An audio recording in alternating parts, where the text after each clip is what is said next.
They shall grow not old as we who are left grow old. Age shall not weary them, nor the years condemn. At the going down of the sun and in the morning we will remember them.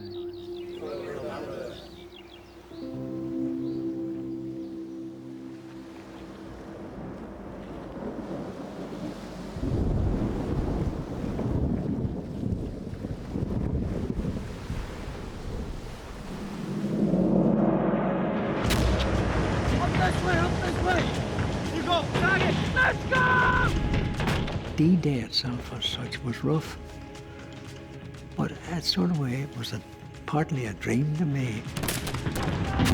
The next day wasn't a dream. We were all young, and to us it was an experience. We said to ourselves on the first day, if this is going to be war, this is great. But unfortunately, it wasn't. It changed that night.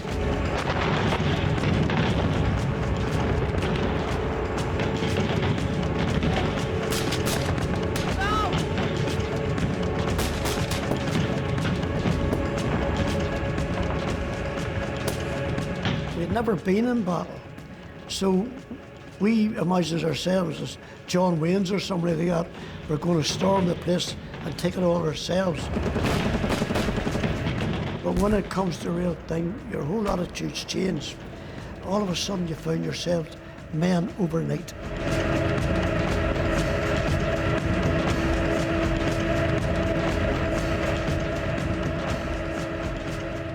Terrible, scared, not knowing what was going to happen. You never know for 1 minute the next way you're going to live or die. I could hear the squeals of some men who were hit. To this very day, I can hear them.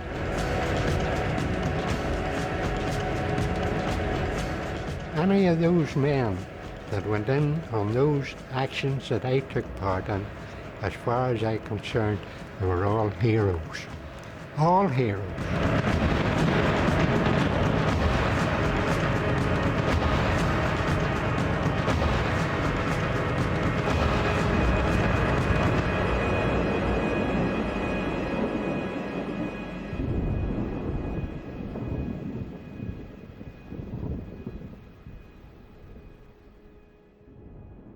In preparation for the Allied invasion of France, by 1944 the German forces had built a formidable line of defense along the coast of northern France.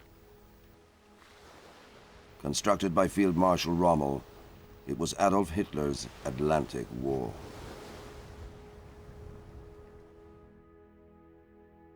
Stationed in the south of England, men from the Royal Ulster Rifles prepared to take on Hitler's forces and to take part in the biggest military invasion in history.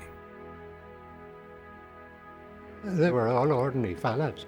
There was none of them put-ons or upstarts or anything like that. All run-of-the-mill fellas. Some of them were farmers, some of them were unemployed like myself. There was fellas from down south, there was fellas from Derry, there was fellas from Belfast, there's fellas from all over Northern Ireland, more or less. Isolated from their family and friends, the Royal Ulster Rifles were moved to top-secret transit camps to make final preparations for D-Day. The transit camp was like everywhere else, an army camp. You weren't allowed out. We were confined mostly to our own tents. The canteen was open, and that was that. As D-Day approached, an unexpected visitor arrived to boost the men's morale. They said somebody coming to, never said who it was, you know. And then we got there, and they says, now all the tall people, they get to the back, and the short ones get to the front. And then there was a platform, and then it's just jeep trouble. And then Field Marshal Montgomery come on top.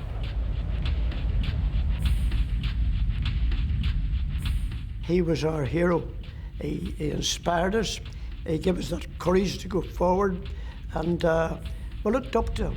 On the eve of this great adventure, to us is given the honour of striking a blow for freedom. We were looking under his feet, you see, and he was looking down on us. You see, we're looking up at him. He just told us just to be brave and do what we had to do. And our objective was, he says, if we get our objectives on the beach in D-Day, we've done a good job. And with enthusiasm for the contest, let us go forward to victory. He says to me, where do you come from? I say, sir, I come from Northern Ireland. He says, then you're an Ulster man. I say, yes, sir. He says, if I can't get anybody to fight with, we'll fight among ourselves. That's the worst. As it's true, I'll never forget that, never. Finally, in the first week of June 1944, the soldiers were mobilized for the invasion of France. The countdown to D-Day was almost complete. This is it. You'd have heard somebody saying, this is it. This is the big scheme.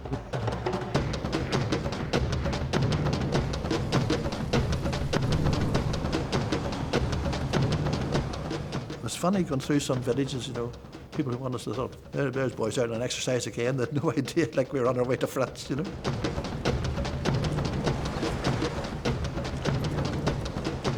We were fit, we were young soldiers, and we couldn't wait to get into action. The men from the 2nd Battalion, Royal Ulster Rifles, began their overnight journey to the beaches of Normandy.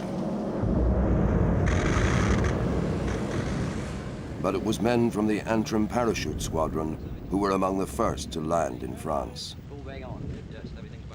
They were dropped behind German lines several hours before the beach invasions. We were taken off at 11 o'clock at night on the 5th of June. If anybody's scared, they weren't really showing it, you know, because they were so worked up about what they were doing. They hadn't time to feel scared, you know. We'd been training for months and months to say, and we just hadn't time to feel scared.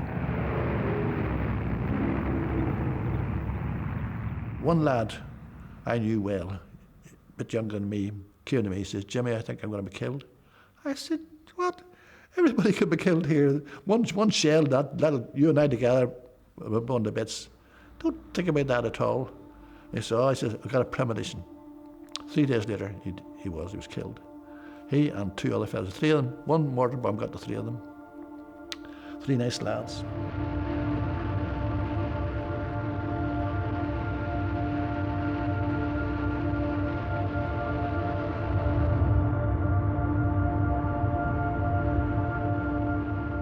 You got to concentrate on landing.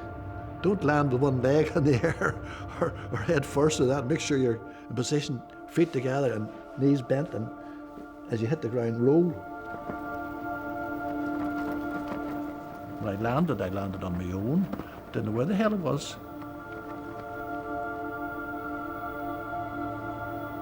Lo and behold, it was a signpost. I couldn't believe it. The Germans, I was told by the French later, that they left all the signposts up so that they could find their way around, because they were in a strange country. So once I saw that, from my memory of the maps and where everything, I knew exactly where it was. Having landed behind enemy lines during the early hours of D-Day, Jimmy Bowden and his comrades had to prepare the way for the airborne invasion.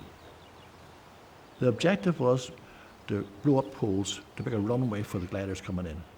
And it was imperative we got those done before 3 o'clock. The general said he was coming in at 3 o'clock, no matter what. So we decided we have to get those poles down. Meanwhile, the troops at sea were on their way towards the coast of Normandy, towards the beaches, codenamed Utah, Omaha, Gold, Juno, and Sword.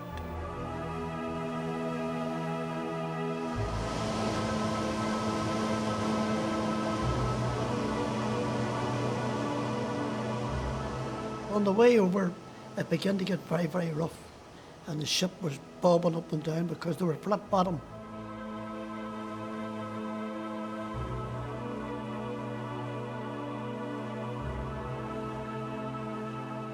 A lot of them was sick, because you never used to the sea because we was on land all the time. That's why everybody was silent, kept quiet, never said nothing. There's nothing to talk about, only what's going to happen, going there, what they're going to expect.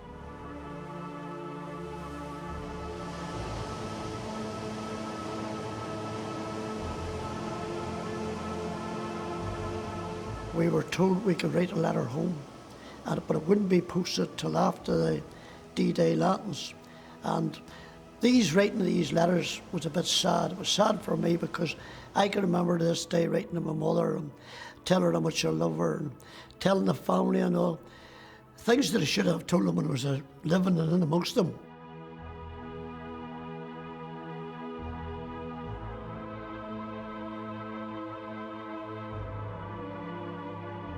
What was going through my mind at that moment was, in the First World War, my grandmother had lost her son, and I couldn't help thinking of that. Would I be one of the ones, and how would my mother take it, and how would she feel?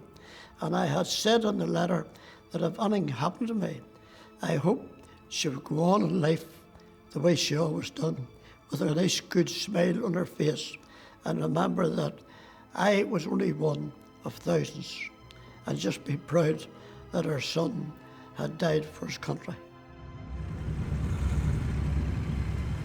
As their comrades neared the Normandy beaches, back in England, the men of the 1st Battalion Royal Ulster Rifles were about to leave for France. We weren't told anything. We weren't told anything at all. We were brought out on the airfield. The gliders were lined up, and each company was given a glider.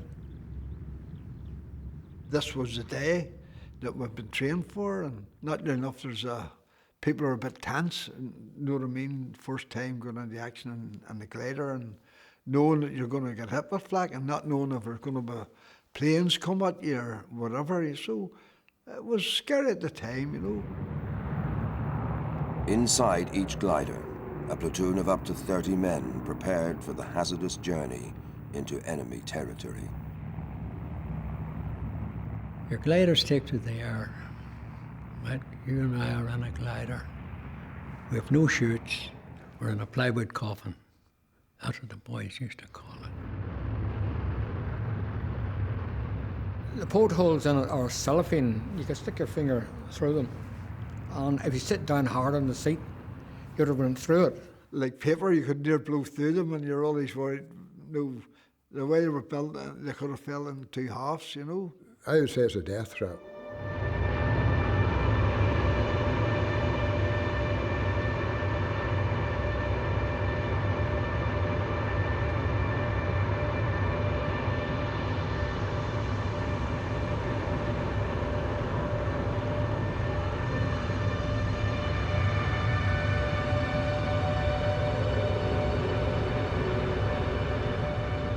The men were quiet.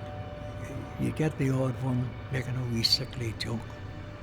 And what was going through my officer's mind, he was probably saying, here, what am I going to do when I get ashore here? How are these boys going to perform? All those sort of things.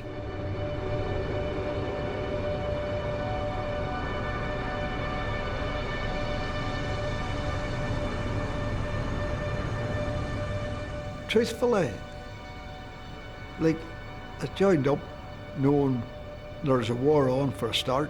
I knew at some time or other that I was going to have to go into action. So it really did, I'll be honest, it didn't really annoy me, no, you know. Not really, you know. Because I accepted, actually, it was a bit of excitement more than anything, you know.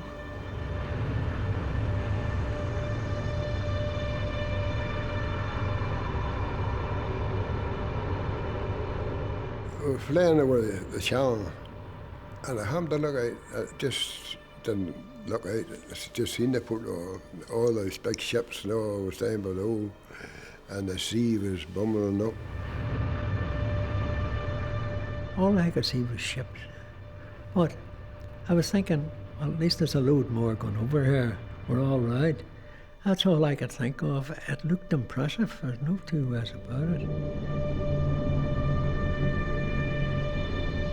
The air was just covered with aircraft of every description, bombers, gliders, the airborne going over, the parachuters going over, And it was a tremendous feeling, and you had just such support to see all that overhead and all that around you. You felt almost that nothing could touch you.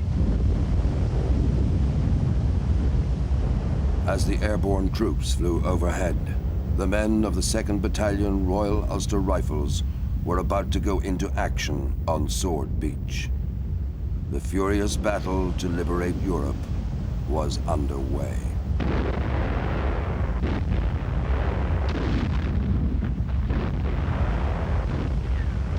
When we got about maybe half a mile out, we could see the rest of the brigades.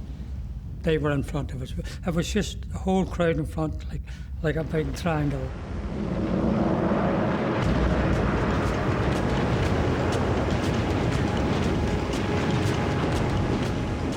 When we come in near the beach, the ship that I was on sat down in about 8 feet of water. Now 8 feet of water is enough to drown any man with 56 pound of gear and a Bren gun and a bicycle and all that. You would go down to Davies Jones' locker and you wouldn't rise too easy.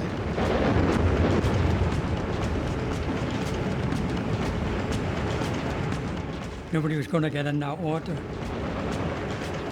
You had all your equipment, and then you had a bicycle, one arm, and some people had brain guns and mortars, all on their shoulder, and picks and shovels.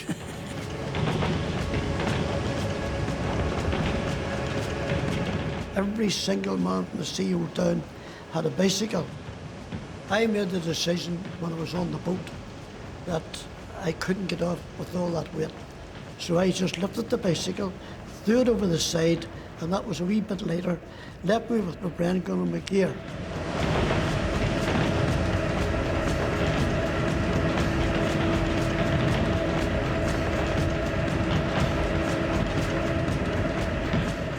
Got my rifle, wrapped my sling around the handlebar, put the butt onto the seat, hoisted it onto my shoulder and held onto the rifle so that it wouldn't come off and into the water. That left that hand free. And I just walked down the ramp and into the water.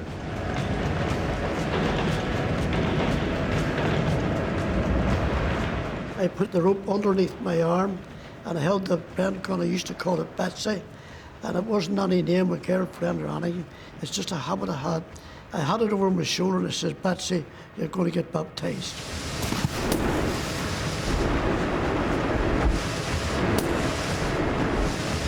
There was a great swell on the water, and whenever it would come in on your back, it was pushing you forward, and whenever it was coming back out again, it was catching you and pulling you back again. The water was just splashing right over your head, splashing everywhere. I was actually up to my neck holding onto the rope. You might be standing there holding on, and sniper, maybe machine gun fire, anything like that. As we made our way in, there was a large quantity of shells, mortar fire, all falling on the beach. And there's these houses, and there was German snipers and people like that in them. And then there was, of course, in the background, there was the artillery fire and the mortar fire all landing on the beach.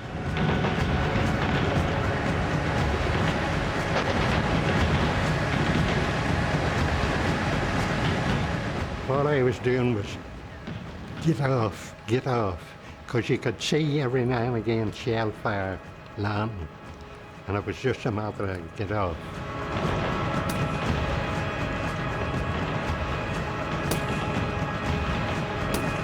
We quickly made our way up to the place called, just offshore, Lands-sur-Mer. We got there, which was the assembly point.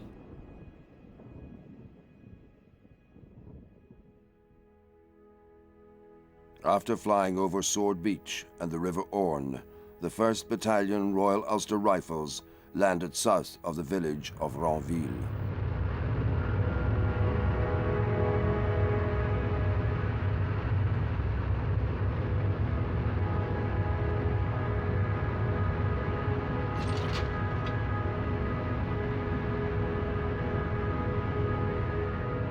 It was up to the pilot to get you to the destination that you want. taking into account when in France I had spikes and everything up in the fields and that. And sure enough, the gliders came in over our heads, over the wood. It must have been their mark coming in, was the wood, and they came right over our heads and landed. Underneath the glider is a chute. The glider is supposed to land in that chute, and it's supposed to land flat. But it doesn't, the fields and the hedgerows, they couldn't. So the one we were in, the chute hit the hedgerow and we just turned up. And we were all thrown from the back of the glider to the front of the glider on top of the pilots.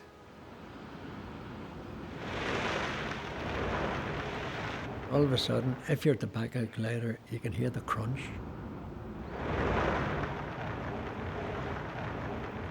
You have then got to get some of the men out, forming defensive position all around the glider, and then taking part in the whole linking up in the particular D-Day operation. We formed up to attack. Bro! Up this way, up this way! Out of all the dust and dirt and all came these fellas running and had Vickers machine guns. They could run past us and shouting, and we knew they were also rifles all right, and they were going into action. Let's go!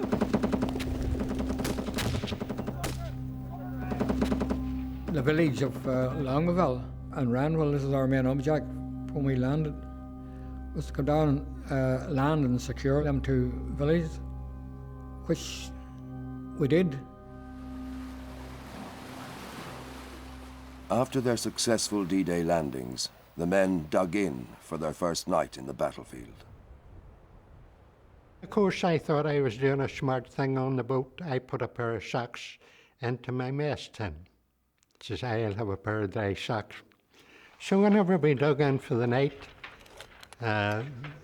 we always dug our trench, pair of us, and we always dug a hole in the side wall of the trench.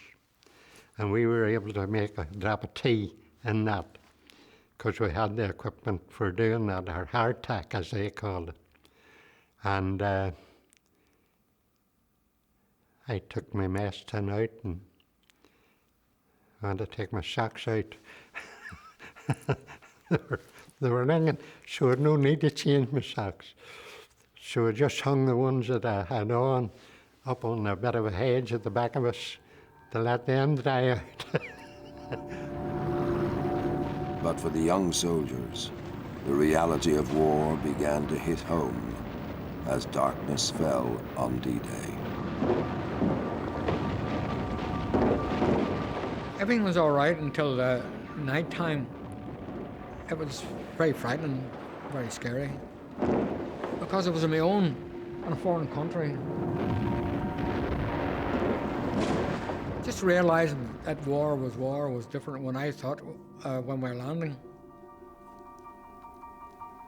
Completely different.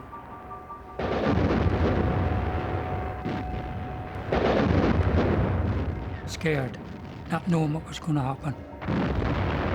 Nobody knew who was here. We didn't know who was who, you know, because we didn't know who got off the craft and who didn't.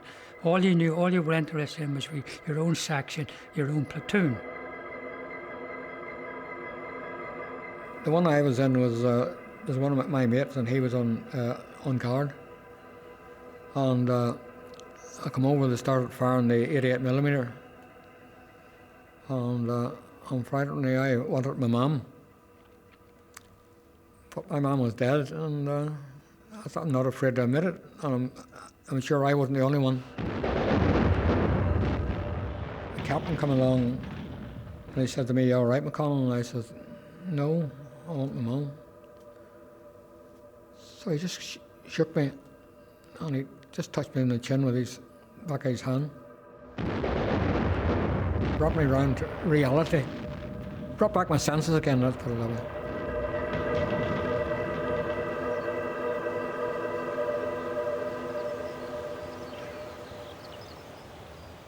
I felt a bit brighter. The dawn, I'm sure everybody was the same as me. When the dawn come, maybe could I give it a clap?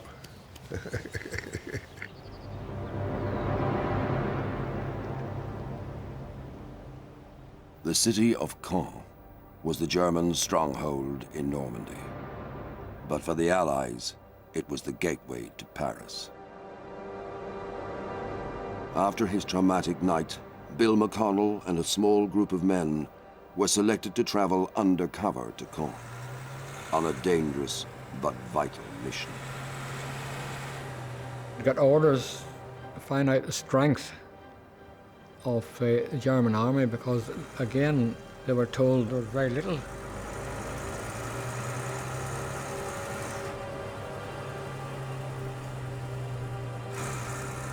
And we got picked up by a Macchi, one of the French resistance. An old civilian truck with the French came and took us up.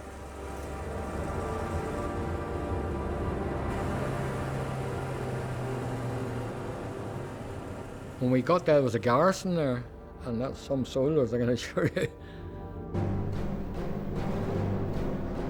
It was just outside the fort where the Germans were very, very, there was thousands of them there.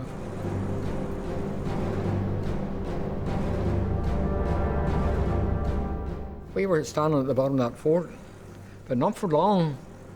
Captain Martin was away, we thought we'd lost him. He'd been taken because he was away for about half an hour. And we had to stand and hide there when the Germans were walking up and down the Blinken Road. I'd never seen the Germans in reality before, but I was in their midst, walking amongst them. And if we had been caught, well, that was it. But we knew the consequences.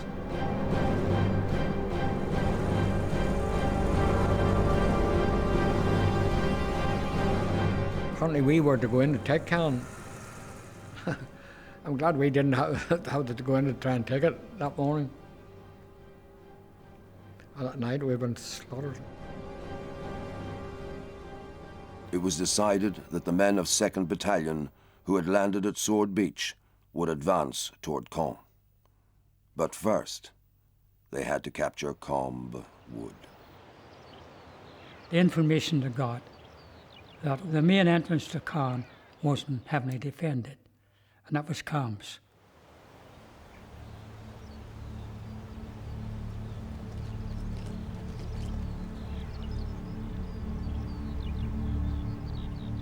The Germans were supposed to be there, and that was the first attack we were making on the way to Caen.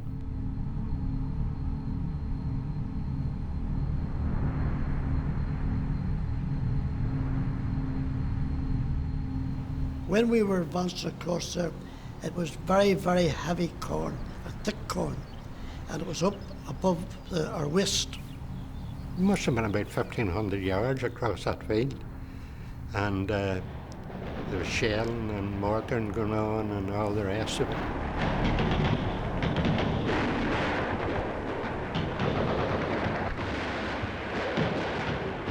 We advanced with calmness and steadiness and kept the line all the way up.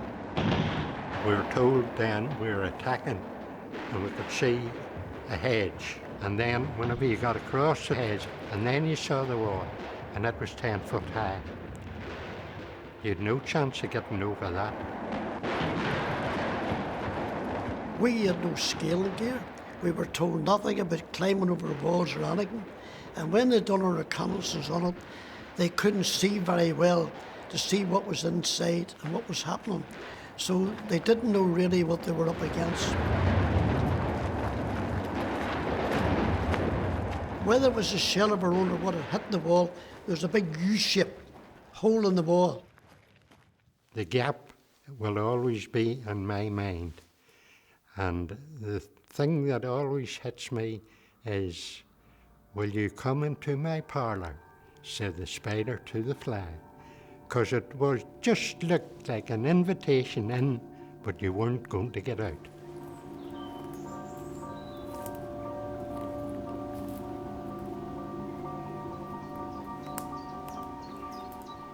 And whenever you went into the woods, you were just met with tree after tree. You were more or less dodging around the trees to move along. And whenever you got down then, you were crawling around them. But when we got in about, I would say a good 3/4 of the way into that wood to the left,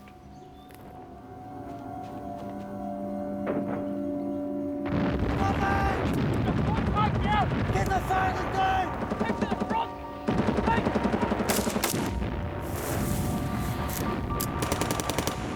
the machine gun in front, that opened up, and the machine gun to the left opened up.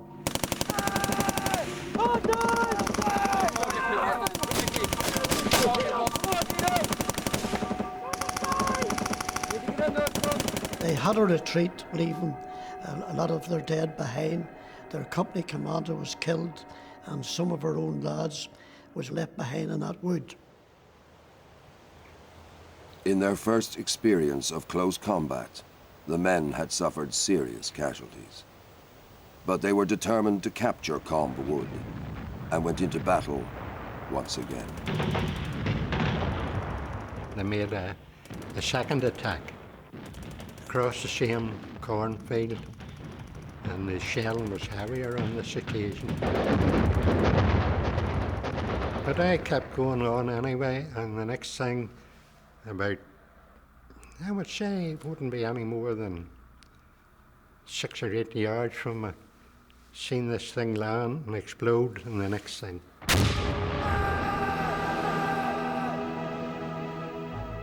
I had got it.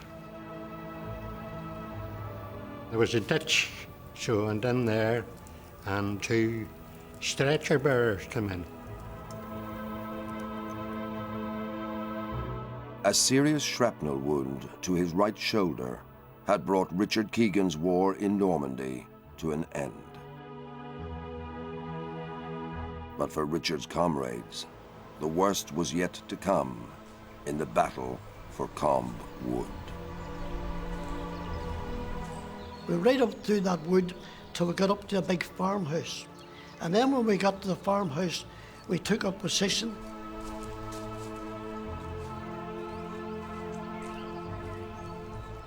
And for 5 solid hours, we were mortared and shelled.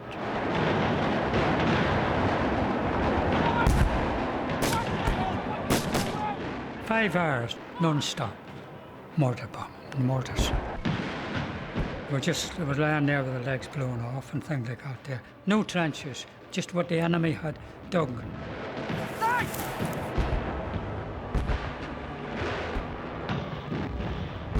We lost a tremendous number of men, somewhere near 200, are wounded or killed.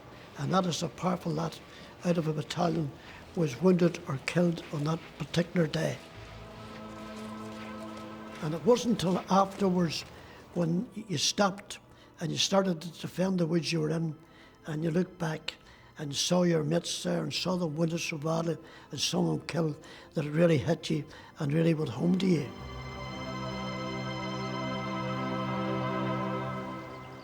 Across the River Orne, the men from 1st Battalion were waiting for orders to advance. Within hours, it turned into a day that the young soldiers would never forget. On the morning of the 7th of June, we were lying at Longueville, and we were supposed to start, and at 7 o'clock in the morning, we were supposed to do an attack. But the attack was held up until midday, until the naval guns and the Canadian artillery was supporting us. We were told by intelligence that the enemy was light in St. Honorine. At 12 o'clock, we were given the order to advance. As we went up the cornfield, there was a little hill there, and as soon as we got over the top of it to go down into the dip, we seen what we thought was a fence in front of us, but this fence started moving back. We thought we were seeing things. Then the guns started shelling, our guns.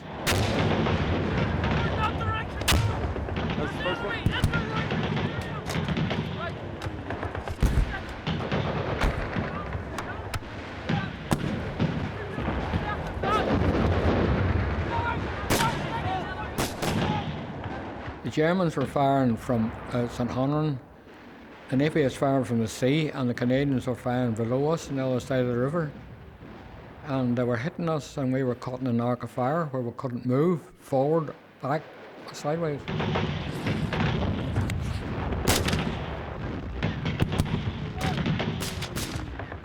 It's different, your enemy wouldn't you and kill you.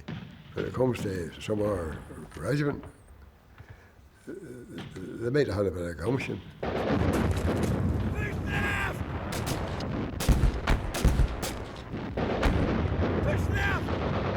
We were pinned down with heavy fire. We had to pull back. We couldn't have held the position. All we were doing was getting casualties and nothing in return. For the men, the casualties were not only fellow soldiers, but sometimes best friends. In the morning of the attack in St. Honoran, there was a friend of mine who went to school with Bobby Stevenson. Bobby went to 1st Battalion at the same time as I did, from the Young Soldiers Battalion.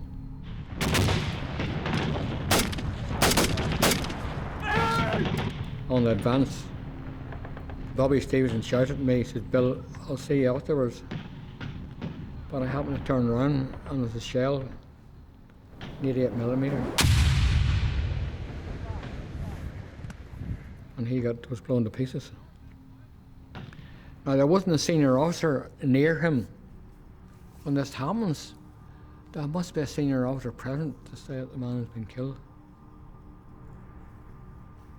There wasn't even his bootlaces.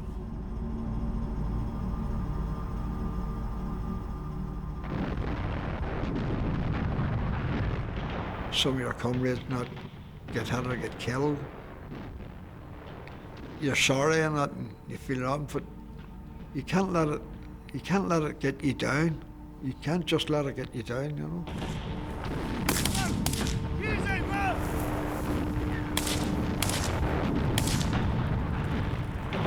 We were cut off for a few days, and things were not very good.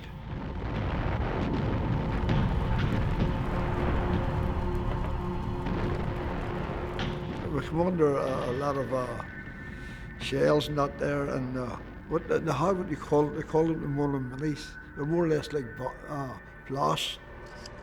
You used to hear the Mullen-Mini.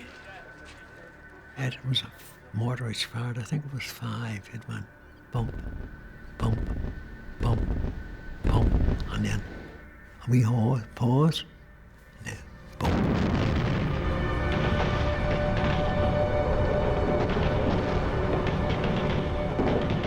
Dreadful, really, really dreadful. There's no doubt about it, you know. And you always saying maybe the next one's for me, sort of thing. But it was scary. It's very, very scary, you know. So it was, because they really pumped the shells in, you know, really did. For the men cut off in Longueval, the effects of war were beginning to take their toll. When you move in to bury dead people, wounded, grotesque horrors, you can't describe the horror. Words won't describe them. Even paintings won't describe them. And it just beggars description, really.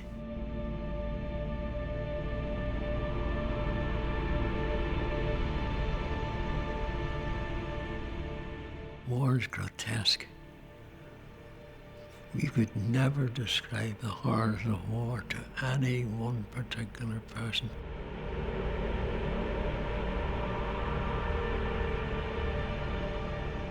Couldn't aptly describe them. Oh, I could go into details there, lurid details. The physical damage, the mental damage. You couldn't describe it.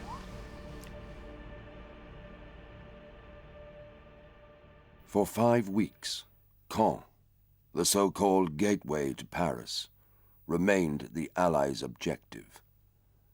But only after a huge aerial bombardment was the heavily defended city finally liberated. We saw these planes coming over our head, and we knew Caen about 3 miles away from where we were.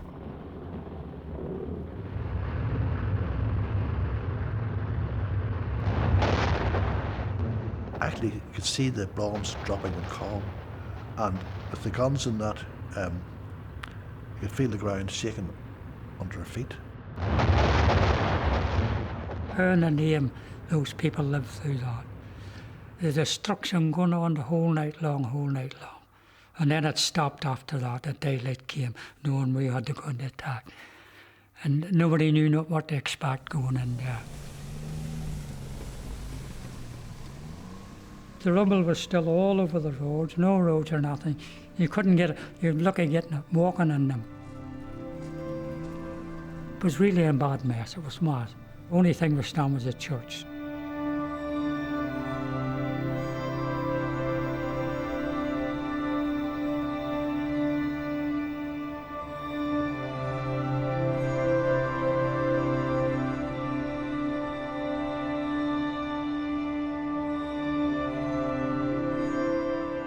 That was the capital of Normandy. And we took the capital of Normandy. That was the first city in Europe to be liberated.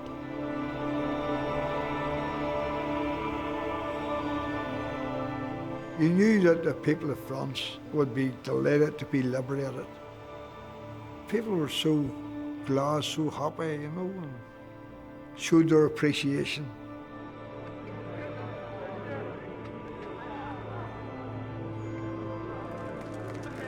Everybody was pleased, the officers and everybody was pleased. Even they got from Montgomery himself. Although it took a long time, he says they achieved their objective, and it makes all the difference now that they were. That's all they wanted.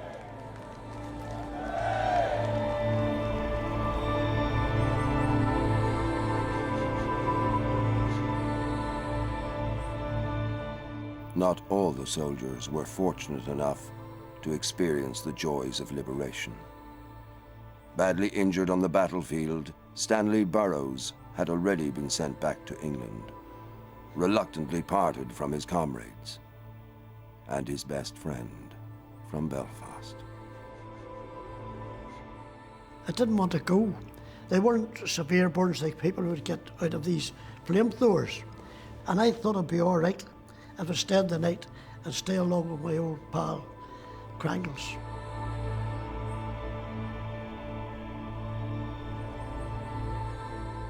Crangles was one of the best chums I ever had. We got on terrible well together. We were through all the scripts and things that you go through in army life together. The boys that bullied and the boys that didn't. And we looked after each other, watched over each other's shoulders for one another in that way that good comrades do within the forces.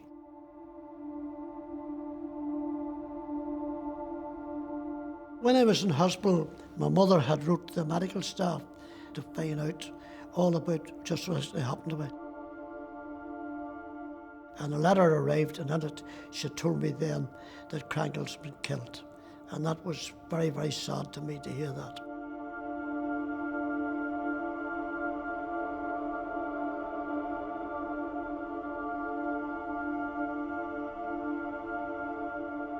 Here's somebody you've soldiered with for all these years, and now he's killed, and I wondered just what happened, the way it happened. And that's one of the reasons I was anxious to get back, to see if I could get any details about where he was and where he was buried and all the rest. When I went back and I saw the beautiful graves and the way they were looked after, a big burden had left me. And here it was the same now. I saw Crangles' grave, and I tell you, I shed a tear or two. Excuse me, I felt it very much. It touched me. It does, even now to talk about it. It touched me.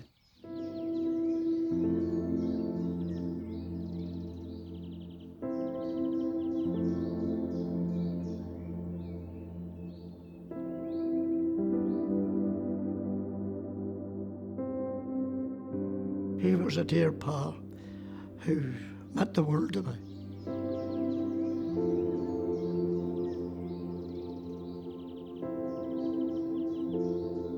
When I go back, it makes me live it all over again.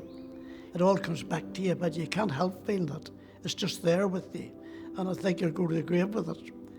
It'll always be something that you'll remember all your life.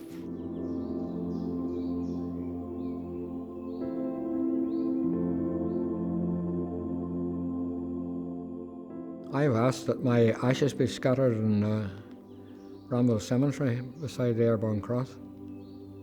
That's one of my wishes.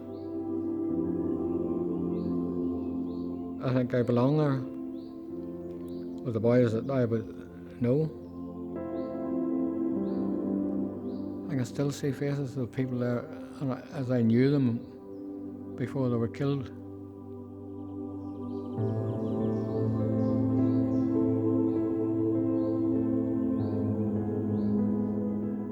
The arch at the cemetery in Bayeux is for the people who are still missing.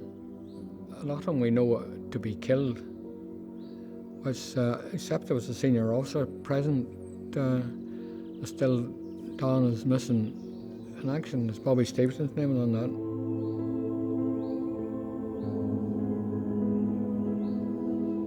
that. I can still see him, even though it's only on the name on the wall. He's still there with me. Times was, you have to shake your head and sometimes try to forget about it. You can't, I can't. I don't think I ever will do. Just one of them things.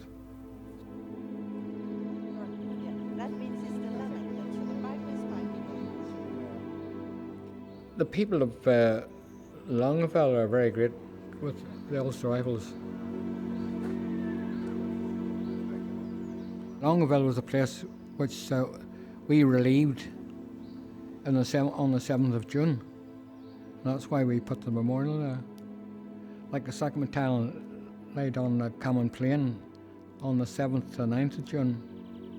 And that's why we put the memorial there as well for the 2nd Battalion.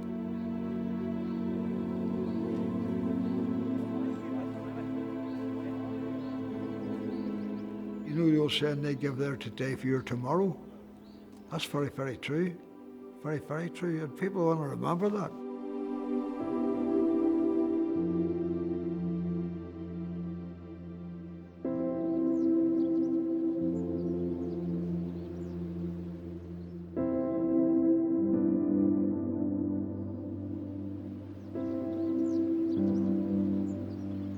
This is something that happened, that if the world had been a better place, wouldn't have happened.